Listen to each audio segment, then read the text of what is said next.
The clothes retailer H&M has been forced to apologise for an online ad that many say is racist. And here is the ad.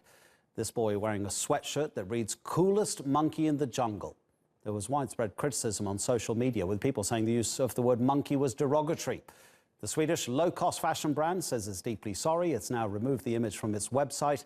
It's taken the item of clothing off its shelves. Well, let's speak to Maurice Carney. He is a director of research at Appeal Inc. This is a non-profit organisation working to bring economic empowerment to the African-American community. Maurice joins us from Washington, D.C. Thank you very much for your time, Mr. Carney. What's wrong with this ad?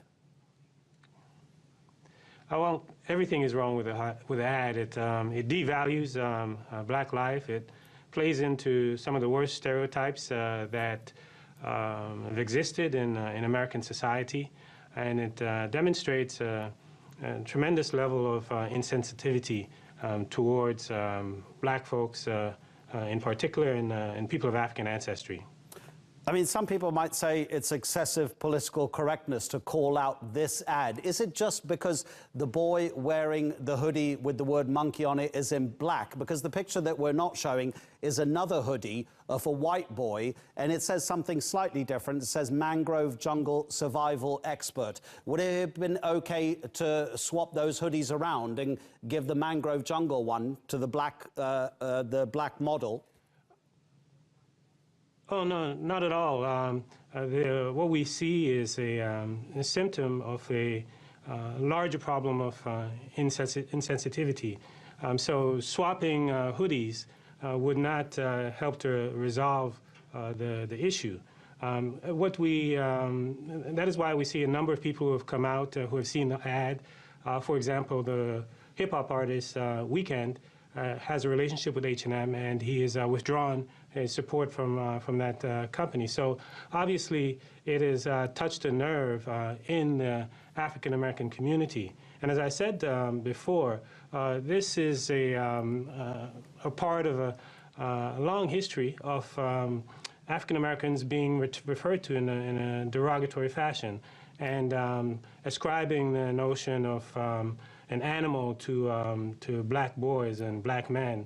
It runs deep in the cultural history of the United States. So, no, swapping it wouldn't make a difference. Maurice, what do you make of the apology? In particular, the words, "We apologize to anyone this may have offended." That suggests that they're saying, look, not all of you should have been offended by this, although we understand some of you may have been.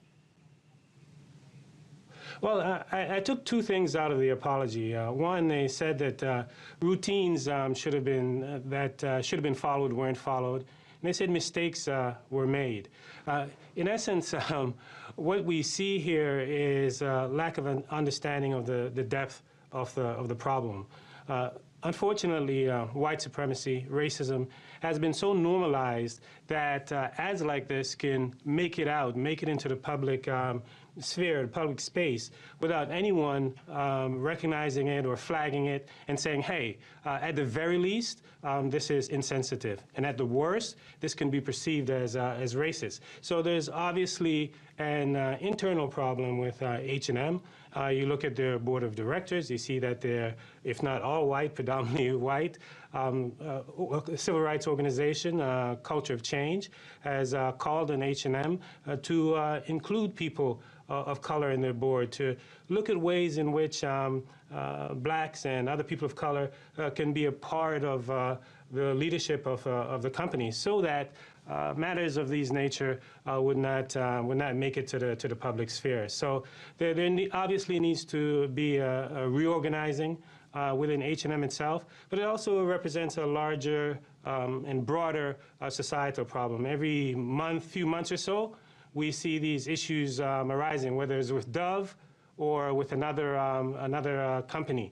You have these are symptoms of a greater problem of white supremacy, racism being normalized. And that's what really needs to be addressed, not just with H&M, not just in the fashion industry, but across the board. Maurice Carney, we really appreciate your time. Thank you for joining us on TRT World.